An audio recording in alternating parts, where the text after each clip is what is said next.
ಎಲ್ಲರಿಗೂ ನಮಸ್ಕಾರ. ಈ ದಿನ ನಾನು ಗೌಟ್ ರೋಗಕ್ಕೆ ಮನೆಯ ಮದ್ದಿನ ಬಗ್ಗೆ ತಿಳಿಸಿಕೊಡುತ್ತಿದ್ದೇನೆ. ಗೌಟ್ ಒಂದು ರೀತಿಯ ಉರಿಯೂತದ ಸಂಧಿವಾತವಾಗಿದೆ. ಇದು ಕೀಲುಗಳಲ್ಲಿ ನೋವು ಮತ್ತು ಊತವನ್ನು ಉಂಟು ಮಾಡುತ್ತದೆ. ಇದು ಮಹಿಳೆಯರಿಗಿಂತ ಪುರುಷರಲ್ಲಿ ಹೆಚ್ಚು ಸಾಮಾನ್ಯವಾಗಿದೆ. ರಕ್ತದಲ್ಲಿ ತ್ಯಾಜ್ಯ ಯೂರಿಕ್ ಆಮ್ಲವು ಕಿಡ್ನಿಯಿಂದ ಮೂತ್ರದ ಮೂಲಕ ಸಾಮಾನ್ಯವಾಗಿ ವಿಸರ್ಜನೆಯಾಗುತ್ತದೆ. ದೇಹದಲ್ಲಿ ಯೂರಿಕ್ ಆಮ್ಲ ಹೆಚ್ಚು ಉತ್ಪತ್ತಿಯಾದಾಗ ಅಥವಾ ಮೂತ್ರದ ಮೂಲಕ ಸರಿಯಾಗಿ ವಿಸರ್ಜನೆ ಆಗದೇ ಇದ್ದಾಗ ರಕ್ತದಲ್ಲಿ ಹಾಗೆಯೇ ಉಳಿದುಕೊಂಡು ಬಿಡುತ್ತದೆ. ಆಗ ಗೌಟ್ ಉತ್ಪತ್ತಿಯಾಗುತ್ತದೆ. ಕೀಲುಗಳಲ್ಲಿ ಯೂರಿಕ್ ಆಮ್ಲದ ಹರಳುಗಳು ಸಂಗ್ರಹವಾಗಿ ನೋವು ಮತ್ತು ಊತ ಉಂಟು ಮಾಡುತ್ತದೆ.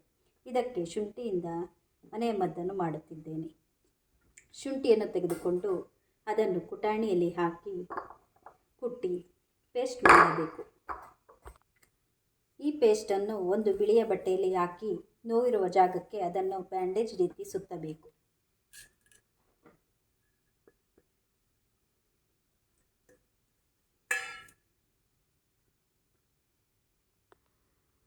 ಈ ರೀತಿ ಕೀಲುಗಳಲ್ಲಿ